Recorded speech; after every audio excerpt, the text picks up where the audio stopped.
Hello and welcome to another episode of Startup Success Students with myself, Ryan Kareem.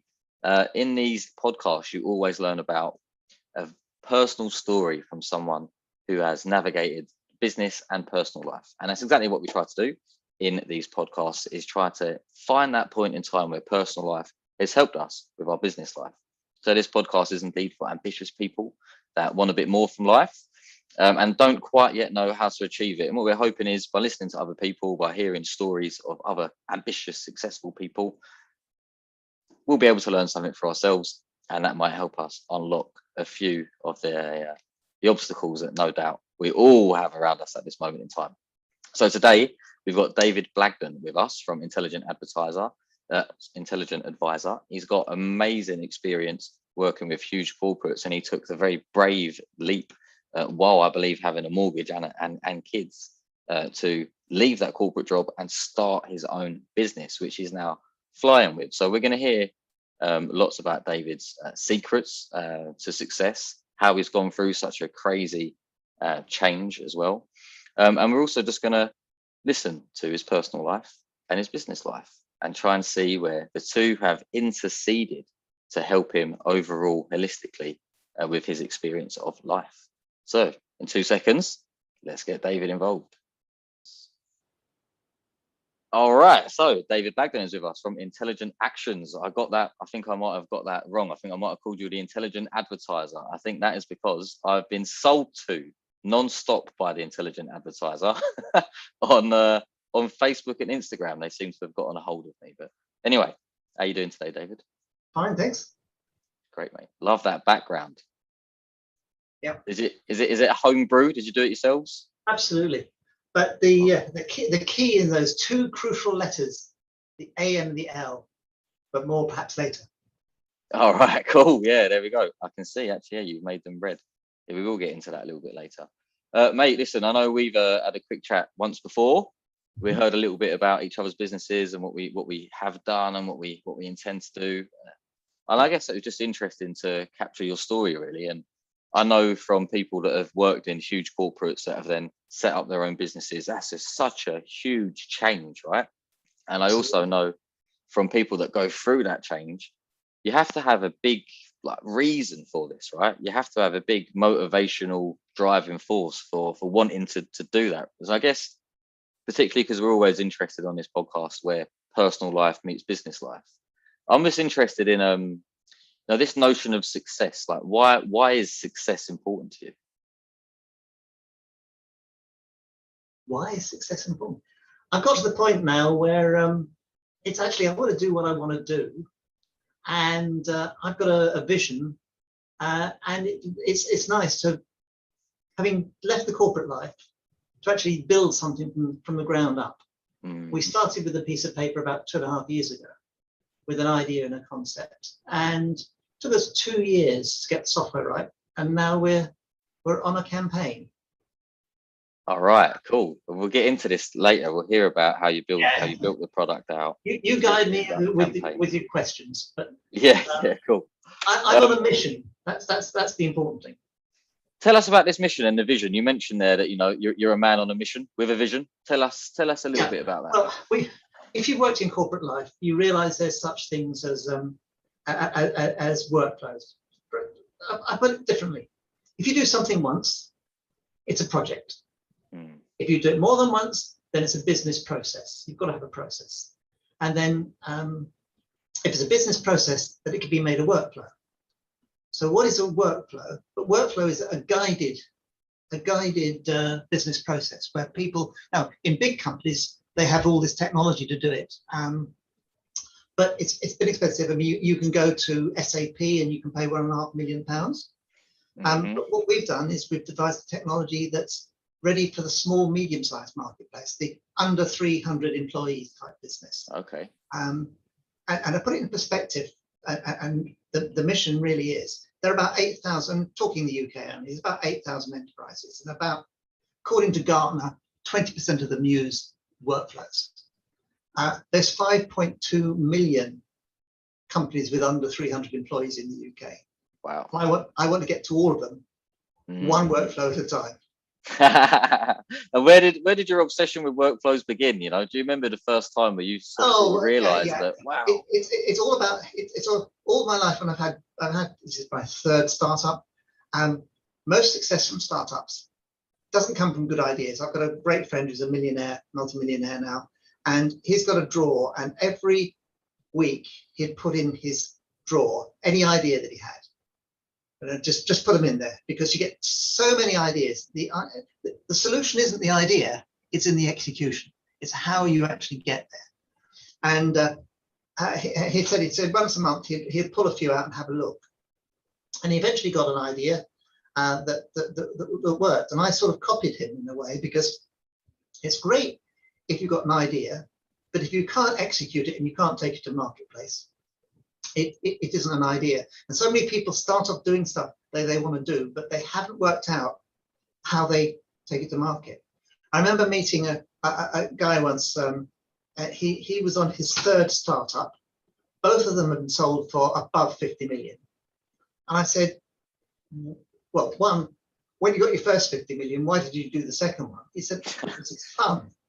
And I said, yeah, but it's also a lot of work and a lot of hassle. He said, yeah, but he said, what people forget, I learned in the first startup, he said, it's the planet. Because if you haven't got a plan on how you're going to take it to marketplace, it's like just chucking money over the fence and hoping that it will work.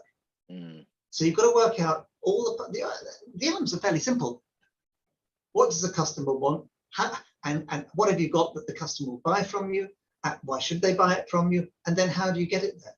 And if this time round has been very, very useful, because now that you've got the internet and websites, you're one of millions. So you've got to work out how you get the business to take off. Yeah, it's a very challenging one, isn't it? How do you keep yourself unique when there's so many people that maybe, even in the world of workflows, no doubt you've got quite healthy competition there. Oh, yeah. IBM, Microsoft, there's just a few of them. Yeah. It's really, it's working out how you actually get to the marketplace. And I mean, it's my difference is that I'm going for the small guy, the little guy. The big companies, I spoke to somebody today and he was telling me, yeah, he said, well, wonderful product. So who do I take it to in the company? Do I take it to the workflow group, the business development unit? I said, small companies under 300 people and perhaps under 50 people don't have those departments. And he was completely lost, because he come from the what they call the Six Sigma process. Yeah. And he knows all the advantages of why you should do it, but hadn't got a concept of the small guy. Yeah. And so my big problem is, I've got a technology that will do workflows, but how do I get the workflow? And we started off from the beginning. We had a plan. The thing about with a workflow, the first thing you do, you've got to capture the process. And I remember sitting in big companies environments where we would do this, and you get you ask probably a room full of people saying what it is you do, how do you do it? And the first person says, oh, we do this bit, and then I pass it to Bill, and Bill does this bit, then pass it to Fred, and Fred does that. No, Fred, I don't do it that way. What? No, we do this. And then immediately you get a dynamic going around of how the hell does the company actually work? And you find that, surprisingly enough, most companies are completely dysfunctional, because they've never, apart from the very biggest, smartest companies, they've never had the time to sit down and work out exactly what everybody does. And that's the problem with small companies. They just do stuff. Do it now. Just do it. But what? And it's amazing, because even in big companies, I work for a subsidiary of IBM, and even there, what you get in the big companies is you get groups in little silos doing their stuff and throwing it over the wall, and the next group having to redo stuff, because if this person here had done something very simple, it would make their life even easier, but they won't do it because that's not in their department, that's not in their remit, it's the other guy's problem. And so I came out in that environment saying, very bitter in a way, because if they'd only worked together as a team, they would have been so much more successful. And Yeah, so it's this such a shame. sort of this comes the whole thing. So planning. So it's getting back to this that if you, from the small business point of view, how do you take it to marketplace? Okay. So my problem is I've got a super system that does the process. How do I capture the designs? Well, if I spent, and I have spent 4 weeks working with a client capturing his process, I take 1 day implementing it. Now, much easier for me to have more people out there capturing the designs. The bottleneck for me is not the actual implementation of the workflow. It's sitting down with people, working out what on earth they do. Because obviously you get a group of people and they don't, even in relatively small companies, they don't understand it. So we've come up with a concept, and we had this concept of change agent, where somebody who, it can be anybody, but they've got to have the skills to be able to go in and talk to people and work out what everybody does.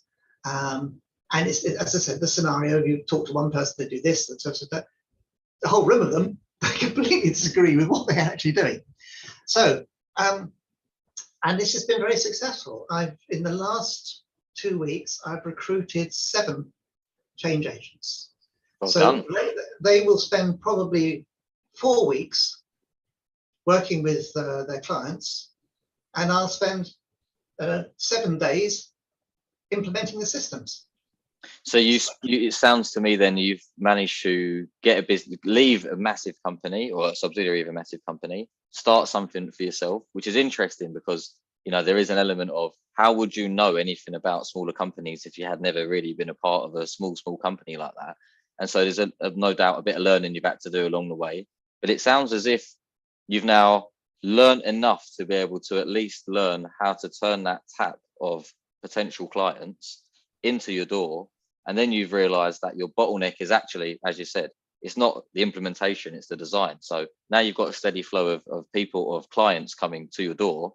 Now the bit that you need to kind of leverage is that gap in the middle, which is how can we get people to be the change agents to help make sure that we can create a difference of opinion yet find consensus. Yeah, you know, all at the same time. And it is a little bit of, you know, thinking differently, taking the outside in, you know, removing the blinkers of your organization. well, it's the soft skills and not upsetting, and being able to get people to articulate, because big companies are full of politics. That's the worst bit. So people don't like to say stuff to upset people. So you have to have a third party, or what I call a change agent, coming in there to arbitrate, referee. Yeah, it is that. It's Yeah. never quite as open as that. You've obviously, it's a case of, oh yes, you think this, and oh yes, you think this, and oh. But when you capture a process, and we use a technology called SCORE, where you actually draw the process in front of them. And when everybody can see the process go down, you'll have people saying, oh, but doesn't it do this? And you can very quickly, with the technology we use, you can put that note down. We've had the quality guy saying, oh yes, but what about the quality concerns? Good point. Quality has nothing to do with the process. It's the result of the process. A bad process, automated, produces bad results fast. But it's more a case of, he wants to be included, so we put a little note saying, oh, quality says this. Doesn't affect the flow, but makes him feel happier. So eventually, after the discussions, you actually get a process by which you think the company works. That comes to us within Intelligent Actions, and we digitalize the process. In other words, it's not workflow automation, because workflow automation is where you have a bunch of computers and they replace people and the computer just does the stuff. This is process digitalization, where what you do is you make the work go from the right person to the right work goes to the right person at the right time. It's basically feeding the work through, but in an electronic way, where you're sitting there with a screen as a user. The first screen says your list of jobs. You click on a job, and then up pops your web form. Just like you order with Amazon, you get a little web form. So, but it's guiding you what you do. It only shows you what you need to know. Okay. Yes. So, but if you don't complete it correctly, when you say submit, they go, this is missing, or that is missing. And that's what helps departments with these silos. It means that if it's thought through properly, silo 1 puts the information into the system where silo 2 can use it. So in front of silo 2, having to work out where it is, it's there in the job. The problem I have, a lot of companies, they use emails. And certainly my last company, big company, used emails. The problem is, if you weren't on the email list, or you went on holiday, you missed out on the conversation. Or you'd have emails firing across one another and asking a question. This answers part of the question, and they go like that. But with a workflow, the question is in the form, the answer goes into the form, and when it submits on to the next person, it's there. So it sort of makes the thing. So in terms of big companies, yes, there's uses, but in small companies, they have a different problem. And I'll give you an example of this. Funnily enough, it comes to light when people want to sell their businesses, because if you want to sell your business, it's like they call it the hub and the spoke. If you think of a wheel on its side, in the middle is the boss. All around out is everything he organizes. You can't sell that business, because if you sell the business and the boss goes away, the wheel falls apart. So what we do, and what we're promoting now through our agents, is make yourself replaceable. Now you go into a business owner and say, hello, I can make you redundant. And they go, no, it's my company, I own it, But they think about it and say, well, how are you going to sell that company if you are the hub in the middle of the wheel? So we're going around to guys and saying, okay, do what you give an example. Patch testing, portable appliance testing. That's where you have an electrical piece of electrical equipment, has to have a little certification to be used in an office. One of my customers, he has 10 subcontract electrical engineers, and he arranges patch testing for clients. Clients send, will you test this 100 computers or 100 irons or whatever it is. And they have to go there, they have to visit the site, have to do electrical tests, they have to approve the test, they have to raise the certification, they have to raise leaflet, have to invoice, and have to pay. All straightforward. He spends 15 hours a day doing this, keeping 10 people fully occupied. We've gone in there, sat down with him for a couple of days, worked out what he does, and now we're in the process of going live with his PA. She handles all of the 10 engineers in 4 hours through a sequence of jobs, following through a process. He can look at his phone and see exactly where every job is at any time.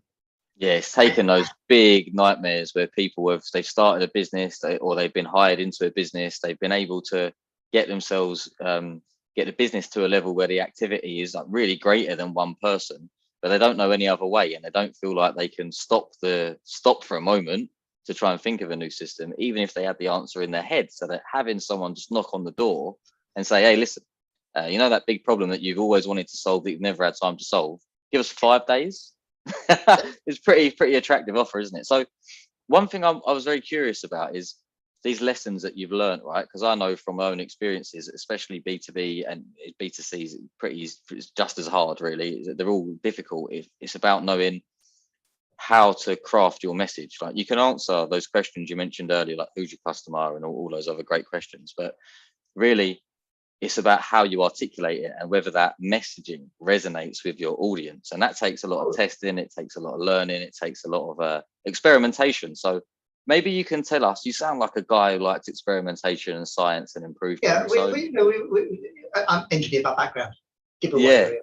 So tell us about your learnings. If this was your system, it is a system that you've created. Yeah. What have you learned about how to view, how to nurture, how to develop? I slipped in there. This was my third startup. You did. So I have done 2 before.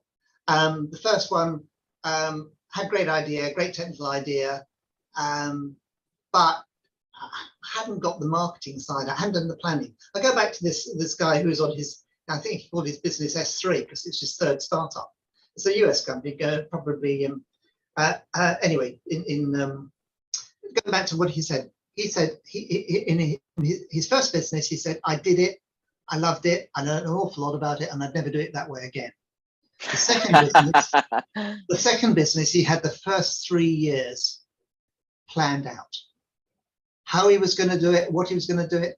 No, he hadn't invested anything, and he'd worked out the first 3 years. But because he'd done that, and he'd worked out how he was going to market it and what he was going to do, he actually sold out after 18 months because he'd learnt, he was just working, it worked ahead of plan. And so when he looked around for investors, he was able to show them the plan, show them where he was, and they were impressed because they had two things there. First, he'd engineered himself for the business because he wasn't necessary for the business. He got a 3-year plan. And two, the 3-year plan had been achieved in 18 months. And he stepped away from that with his money, spent a year playing golf, and then think, it's not the life for me, and then went back with his third business. But while he was playing golf, he was jotting things down, and he was working out what he wanted to do, where he saw the market was. But getting back to the question you were answering, how do you craft messages? Yes, you do. You do. You do have to do that. But before that, you've really got to work out, is there a need for the service? Before you even start to market it, what's it going to do for people? What are they going to benefit? Now, this latest business for me was given because I knew that this model worked very successfully. SAP sells millions per year. Huge, massive. There's a whole contractor army around. If you've worked with Salesforce before, you can get a job tomorrow even. It's huge economy, that. Right. But there's no way that product will work for the small guy. In fact, it's quite worrying for me in trying to take a vision perspective. The small companies are going to go under because eventually, they cannot compete. How can they, especially in the modern world, without that level of expertise? Yeah. So I think maybe I'm a little bit ahead of the time, but I've got the expertise. All I had to do was engineer a system that normally costs you 40 or 50,000 pounds for 1,000. That was the easy bit. That's the technical side. You can do that. But it's more the concept. It is the small businessman. If he makes himself and going back to he makes himself the hub, and all your guys who are sitting there, sitting in Spain, their luxury, running their businesses and drinking on the beach. I don't know. I've seen the pictures. What you've got to do is remember is, how do I get out of this business? Because if you want to have the success, and okay, it can. This guy told me, he said a year playing golf can be quite boring, but we put that aside and say, well, okay, yes, but playing golf and flying around first-class jets, I think I could aspire to that. Yeah, boring. Yeah, but not for me. No. So it's not only a case of planning the business, working out how we're going to grow what we're doing, but how do you get out? If you haven't got an exit plan, why are you doing it? And this is the problem: is a lot of these businesses, they if they get okay. I mean, the worst thing you can do, and that's my first business I learned, was don't stay in a business that doesn't quite make it, because you work the long hours, you do all the meetings, you get tired, puts a stress on the family, but it isn't really going anywhere, and that's the danger side. Now, that's the nice thing about I learned with my second business and having this conversation with this guy is, do your planning, because if you've got your plan, you know whether you're under or overperforming, and if you're underperforming, you've got to ask yourself why. Because the worst type of business, it's not quite a zombie business, but you're doing all the work and the effort and the long hours, but you ain't getting anywhere. And the sooner you realize you're not getting anywhere is to get out. But let's be more positive. Let's look at the successful business. If you're the hub in the wheel, you can't get out. And really, you've got to think, okay, this whatever it might be, marketing over that. Okay, this is why I'm here now. How do I get out of it within 3 years? And ideally, you want to get out of it by selling it and taking the upside. I mean, you can simply stop doing stuff. Well, that's fine. But yeah, you could sell it, I guess, or you could just create a system around you that means that you don't need to be there. Right. That's the bit I was coming to. That is actually the thing. You can't just sell a business. It probably takes about 2 years. I've been talking to some guys recently. Probably say 2 years to sell a business, because you've got to have a plan where you sell a business. He said the worst nightmare he has is a guy who's built a plumbing business up over many years and is going to retire on the money from his plumbing business. He comes to sell it, and hardly anybody won't give him any money for it. And he says, why is that? He said, well, Bill, your plumbing business, it's your contacts and your knowledge and your expertise. You go from the company, and somebody buying it, they'll all say, where's Bill? And you say, well, Bill's gone and retired. And they say, well, fine, good luck to Bill. Bill was the product. Yeah. he was the hub. So but if you like my Pat guy, if you engineer it so you're no longer the hub, you've got your subcontract plumbers, you've got your team. We work in a particular way. You don't even have to be there. Exactly. The business runs. I mean, that's the other option. Of course, you won't say you retire, but you disappear off to Spain. It's a recurring thing into your villa, and your business runs, and you don't have to be there. So I think it's advice I've got for people starting the business. You want to know what you're doing, where you're going, got your plan, got to work out how you're going to leave, and if ideally, engineer when you're going to leave.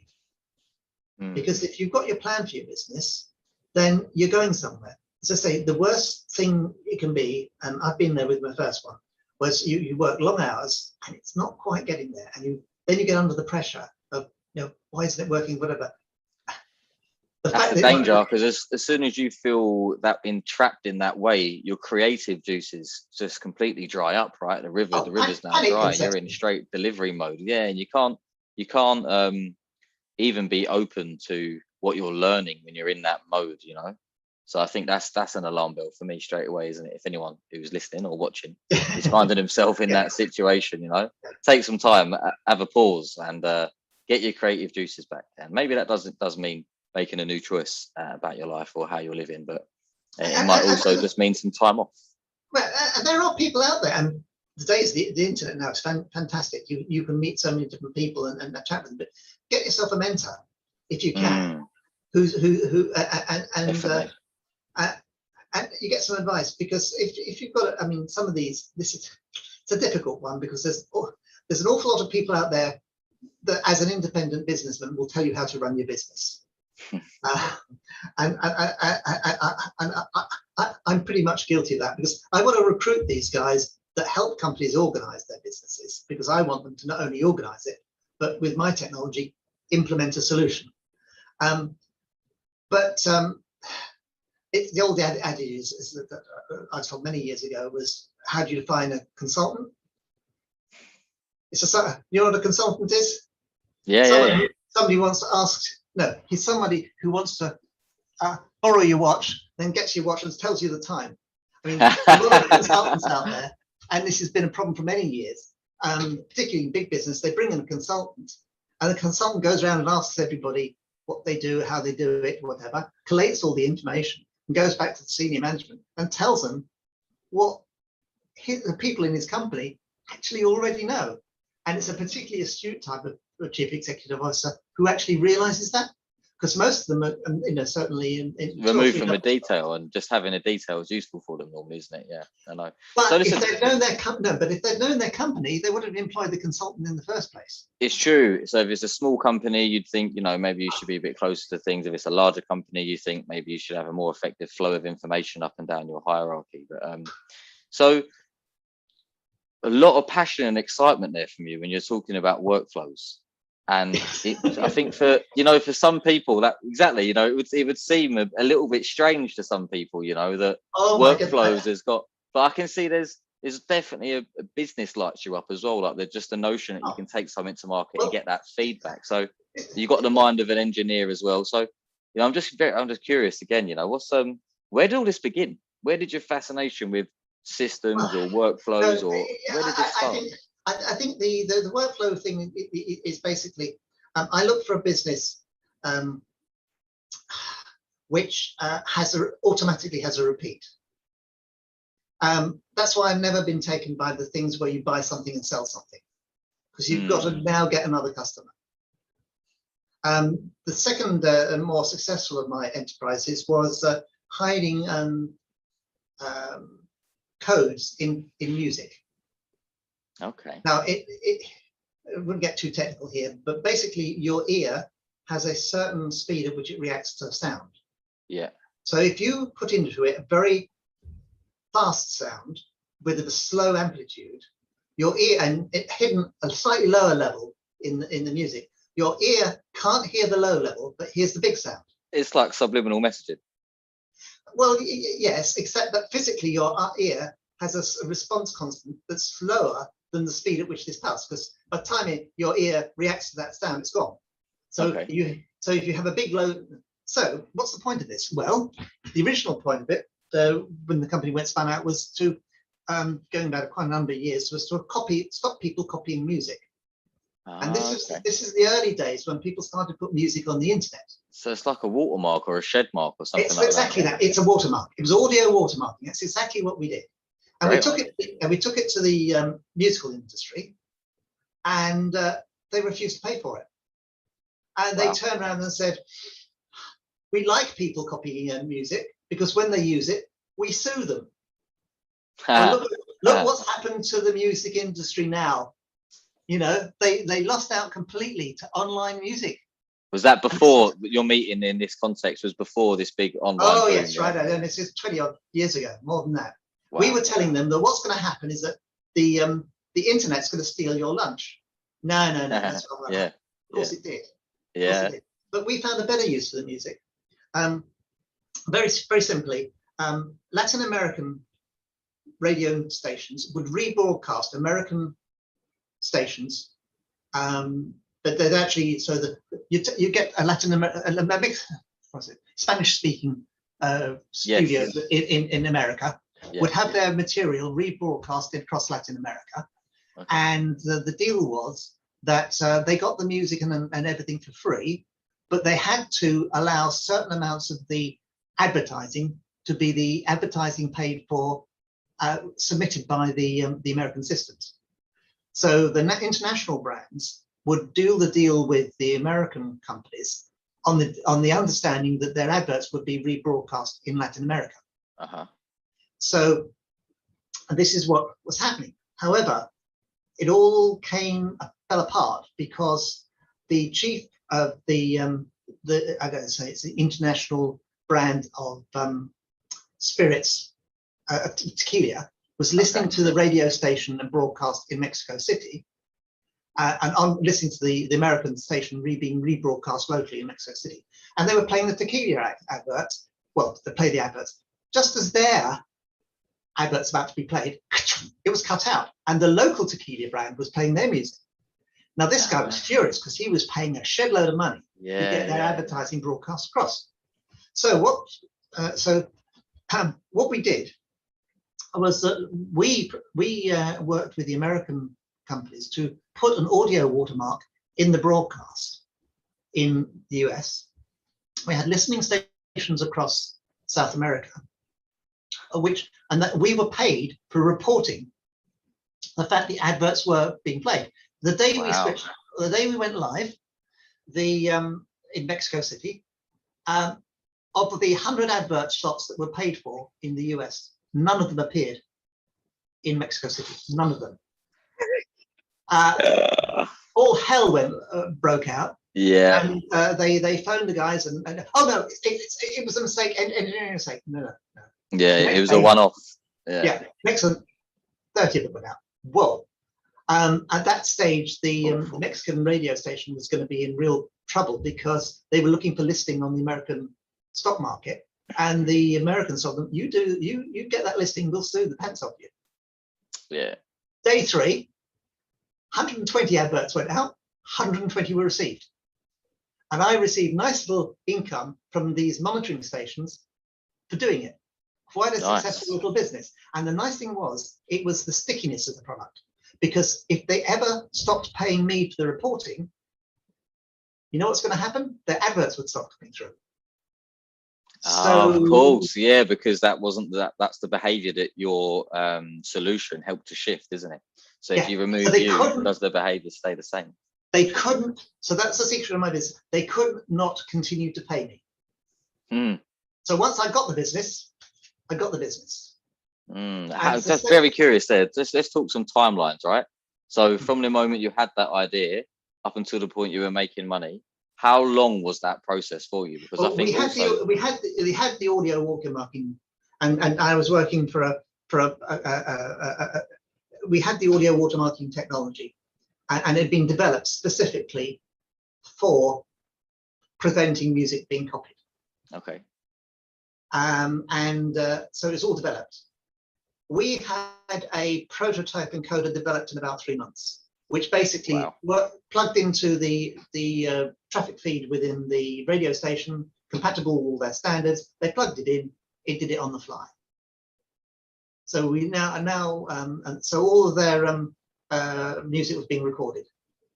Then now to find your way into this arrangement between American companies and you know, Latin America, I have the feeling, and I might be wrong, but I have the feeling that you knocked on many doors and went into many avenues, had many conversations to try and find something that would work. That's the impression I was getting. No, we called ourselves Media Tag, you know, from the old tagging of a. Now that's quite an advanced name now. You know, if you obviously understand, I mean, we tag the media, and by that you mean graffiti tagging, yeah? Yeah, but when we said media tag, it was audio tag, was because we're tagging the audio, right? Okay. The Americans had a guy out there trying to research how the hell could they get over this problem, because basically it was a guy in the advertising industry within the radio, the Spanish-speaking radio systems in America, who was realizing they were being ripped off. Or expensive, you know, when this guy from the major distillery company said, "Look, our brand's been compromised by the local. Why am I paying you hundreds of thousands of dollars?" He was tasked with finding a solution. He found me. I remember I was on a meeting one time. I was called out of the meeting to take this call from America, and I say, with 3 months we were over there. We had got we'd proved the concept. We were actually going to be working. Another story. We were going to. The other thing that happens with music is that you get, normally when music's played over the airways, it's supposed to be recorded. Sorry, it's supposed to be registered so that the rights royalties can be paid. Yes. And this is done by the reporting of, guess who? The radio stations. They're supposed to, anyway. We were going to do this, and American US stations use the same technology in music. When it was played, we can tell where and when it was played. And I was in the States demonstrating this to the leading phonographic record organizations, people who were in the States at the time of 9/11. So that puts a date. And I was stuck in the States for 4 weeks, but that's another story. Yes. So the stickiness of a product is a good thing. Now, trying to come back. So why? Well, look, this process, digitalization, why are you doing it? Well, once your people start using your workflow, the whole company revolves around your workflow. They can't stop using it. And if anything, they get so much benefit from it that having got one workflow in there, they want 2, want 3, want 4, want 5. And so the business grows.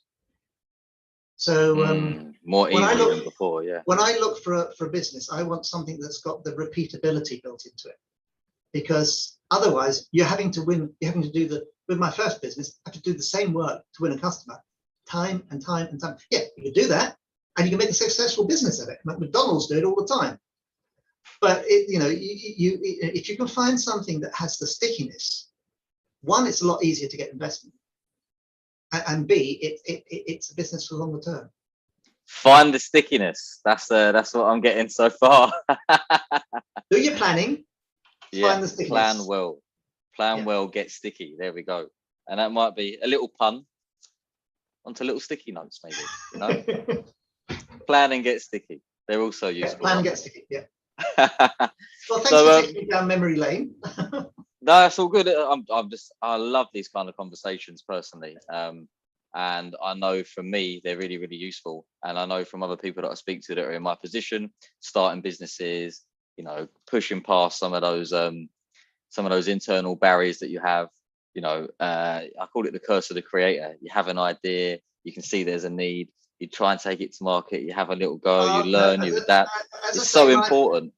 I think it's so important throughout that journey to have voices of people that are like-minded, that have been going through similar experiences, because I don't know about you, but you know, I'm not really around otherwise many entrepreneurial people. I think we're quite a rare breed, really, and trying to get just a platform together where people are able to go to one place and get that level of discussion with with what I would call normal everyday people, not like, you know, I've got a 100, 200 million pound business, or I'm a CEO, capital investor. I've done this, that, and big funding rounds. You know, all that's amazing too, but more tangibility, more normalness, as I would call it. You know? I think going back to the story of my multimillionaire friend with his drawer, ideas are easy.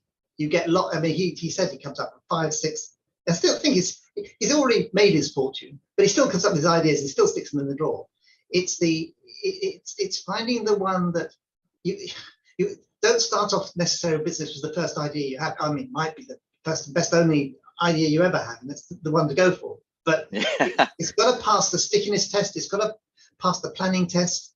And when it comes to marketing, I don't want to diss marketing, but I think marketing comes along when you've got those first 2 things done, because then you've got a tangible thing that people need that you can then market. Because in some ways it markets itself.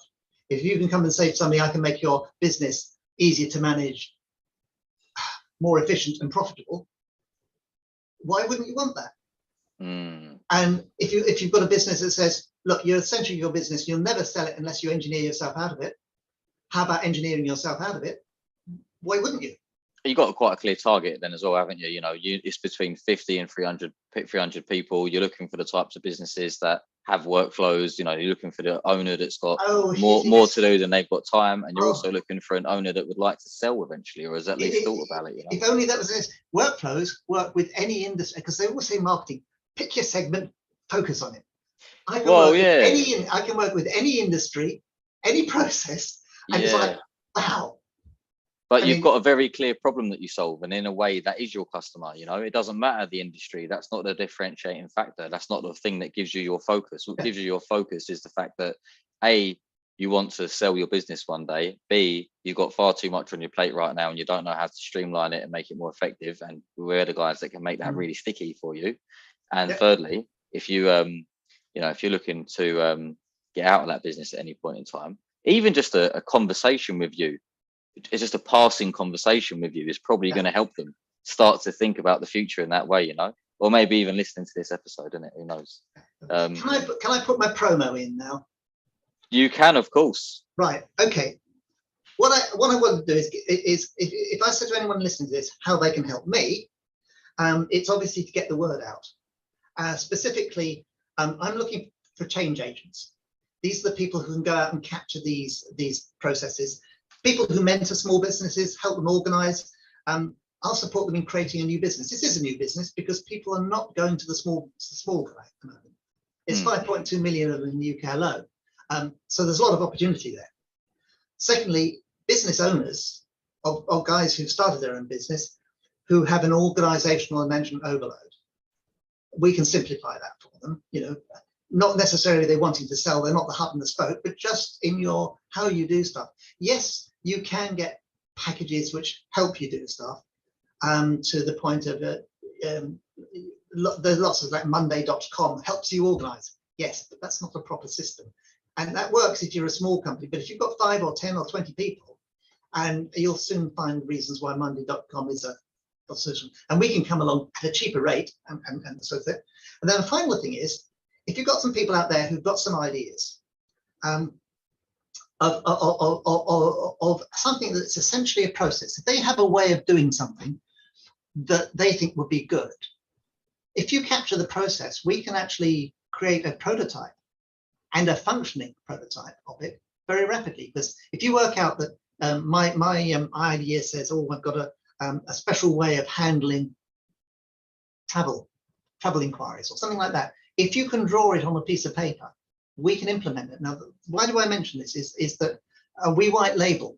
So if there's somebody out there with an idea, rather than get some guy to do an app on a phone that, or a purpose bit of software that might cost you 20, 30,000 pounds, just a few £100, we can actually implement it in the cloud. Works on phone, tablet, and PC. Just another way. Then what we would do with you is you could sell it as your own product with your own brand name, but you know, and I know that it's implemented in the cloud by us. Yes, it sounds like if there's any repeatable process or activity that is occurring within a business and someone wants to get rid of it, you're a good guy to go to start that conversation. And if they want that to be sticky for a long period of time, then you're definitely the guy to speak to about that topic. The thing that I like most about this is that it's very systems. It's very, very, very, very, very much systems led, and I can tell that's coming straight from your engineering background and definitely from your technical expertise. It's obviously a big part of how you see things, just generally, isn't it? I think that's a very important point. Before you start in business, you do have to start to think about, well, what is this end-to-end system that I'm trying to create? I think I'll hold my hands up. I've made this error with my consultancy. Actually, the first thing, because I ended up getting clients before I even took it to market. So I then started to try and design what it was around the clients I was getting, which I thought was intelligent. And what happened was my clients started to come from very different angles. And then what we're achieving together is so complex. You know, you're literally redesigning the way that information moves. So how decisions are made, how team meetings occur, what's documented, what's not documented. People's behaviors suddenly invert as well, right? Instead of telling people what to do, you've got to ask questions. Instead of giving direction, you've got to find consensus. So there's very different skill sets as well. It goes hand in hand with some of the stuff you would do as well with people. I guess ours is more global, systemic in nature. I think what I did wrong, first of all, is, as you say, rush to market, no real strategy in mind. But that was because I had the pull. I didn't want to say no to the work. It's a great opportunity to work with a primary school, then a college and a council service. And so now what I'm doing is getting that system in place. I've learned so much now, different parts of marketing as a system, different ways of articulating what it is that how we can help and what it is that we can achieve. And to a certain extent, I've had lots of help actually as well from a guy called Steve from Colville, which is a great consultancy. Highly recommend Steve. And he's helped me really simplify the language and just get really clear and simple, just on, you know, the Simon Sinek model. Why, what, and how. Just really, really simple and straightforward. Get a mentor. Cutting through that noise. Steve definitely has been my mentor over the last month or so. But now I'm at a place where Steve's helped me get that level of clarity, and now my brain has started to pull together that end-to-end system, as you're saying, right? What's the network that you need? How are all of those different kind of players or actors in that system? How are they all going to synergize? How can they all grow together? How is it in with everyone's kind of interest? So I'm about to go from paper to website soon enough under a new model. So yeah, Keep hopefully Keep in touch. of course. All right, so listen, you set us up at a cliffhanger at the start, so I want to go back to that and figure out, just before we leave, what is the AL all about then? You said the AL is super important. You've marked it in red. Tell us. Right. Well, in business transformation, workflow automation, there's process digitization, which is basically simply moving your process onto into a data format. So if you digitize music, that's process digitization. Okay. And so, but digitalization is a term that's not really very well known, but it is just this business of getting the right work to the right person at the right time. Because the reason why it's like this is that I started promoting myself as I do workflow automation, and I had a very informative email exchange with a leading academic in Dublin, who very kindly pointed out that it wasn't workflow automation. Okay. Workflow automation means that you feed information to a computer and it does everything, and it generally is. It replaces people. What I do is process digitalization, which I'd never heard of, and I've been in the field for 2.5 years, never heard of, which is getting this processing is linked together electronically, hence the digital bit of it, but it isn't digitization. Makes sense. Yes. So now, if you go to Google and you do intelligent actions, process digitalization, ka-ching, we're there. Key bit of learning, yeah. And also, I guess that kind of kicked the door open to a bit more of a deeper model for you as well, didn't it? That one email from the professor. All right. Any final notes? I'll tell you what would be nice is if you could leave the guys with one key bit of learning. I know we've got make it sticky. Make sure you've got a plan. What's the last little nugget? What Well, about internally, the fact, personally, when you're, well, what so else? the third bit there is obviously anyone's got ideas. They've got to pass the test. You know, put your ideas in a drawer for a month and still think if you think they're a good idea a month later, because you know it's got to be a good idea that persists, isn't it? Yeah, it does. Yeah, and as ideas people, we always get excited by our own ideas. If I can end it So it's good to finally, pass it. I would say the thing is if you find yourself in a business and it doesn't really, I mean, look for the signs it's not going anywhere and get out, because it should be fun. If it's Yeah. not being fun, you're wasting your life. Yeah, true. So have fun. Love that one. Number 3, have fun. Cool. David, always a pleasure, my friend. Lovely to see you again. Okay. Thank you for the We'll chat conversation. soon. See Bye you then. later. Bye-bye.